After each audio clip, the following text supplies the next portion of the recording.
Au-delà du vol de croisière dans lequel il ne se passe rien, où c'est vrai que la plupart du temps on a l'impression que tout roule et l'idée de rouler est la bonne puisqu'on est sur des routes aériennes, hein, pas seulement, c'est pas juste une métaphore, hein, on est sur une matière qui nous porte, qui s'appelle l'air, le pilote en parlera mieux que moi, et c'est vrai qu'au-delà de ça, en réalité il n'y a pas trois moments parce que l'atterrissage est souvent vécu comme une délivrance.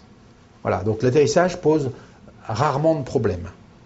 Donc il reste le décollage et ces moments particuliers dans un vol que sont les turbulences.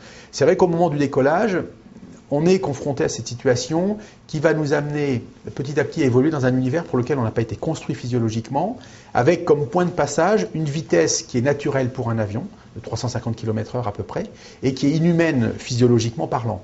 Donc, encore une fois, comme l'organisme déteste qu'on passe en force, qu'on essaye de combattre contre lui, l'idée là, c'est plutôt d'essayer de se laisser aller.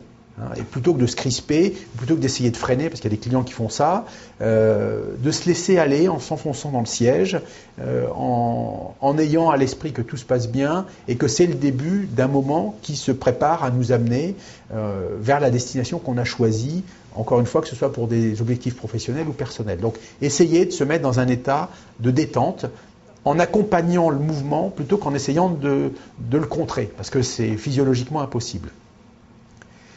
Pour les turbulences, c'est un petit peu pareil, parce que de toute façon,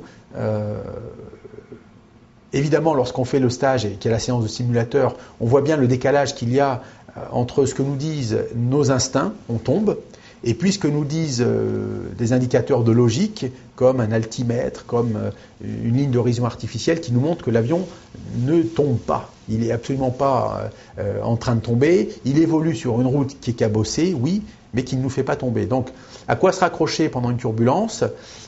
D'abord au personnel de cabine, parce qu'il est tout à fait compétent pour gérer tout un tas de situations, suivre les consignes de sécurité qu'on donne, parce que les turbulences ne sont absolument pas dangereuses du tout pour un avion. Elles peuvent l'être pour soi quand on n'est pas assis ni attaché. Pas parce qu'il peut nous arriver grand-chose, mais on peut quand même se cogner à un accoudoir. Et puis, lorsque la secousse peut être un peu brusque, on peut aller taper contre le voisin ou alors décoller de son siège quelquefois. Donc, la première bonne précaution, c'est de rester assis sur son siège et puis en ayant sa ceinture attachée. À partir de là, on est protégé de tout ce qui peut se passer dans une turbulence. Encore une fois, il y aura toujours ce que nous diront nos sens, donc s'en éloigner le plus possible. En essayant de se rapprocher et de se raccrocher à des informations qui vont nous permettre de relativiser. Voilà. Les avions ne tombent pas comme ça, une turbulence n'a jamais fait et ne fera jamais tomber un avion.